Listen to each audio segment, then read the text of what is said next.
লক্ষ্মীপুরে অবদাখাল ভাঙন রোধে কার্যকরী পদক্ষেপ নেওয়ার দাবিতে মানববন্ধন করেছে ভুক্তভোগীরা। মঙ্গলবার দুপুরে আমিনবাজার এলাকায় এই কর্মসূচি পালন করেন তারা।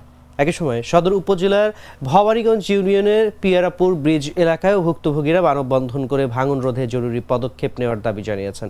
সম্প্রতি মান্দারী ও ভবানীগঞ্জ ইউনিয়নে অবদাখালের ভাঙনে শতাধিক বসতঘর বিলীন হয়ে গেছে। তারা জানায় প্রায় 50 বছর আগে অবদাখাল কাটা হয়। খালের দক্ষিণ পাশে বেড়িবাঁধ, উত্তর পাশে বেশ কয়েকটি বাড়ি।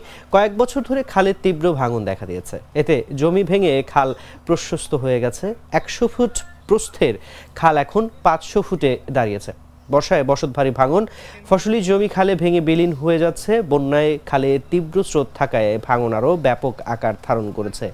ঝুঁকিতে রয়েছে কোব্বাত খান পাঠান বাড়ির আরও অন্তত 50 পরিবার।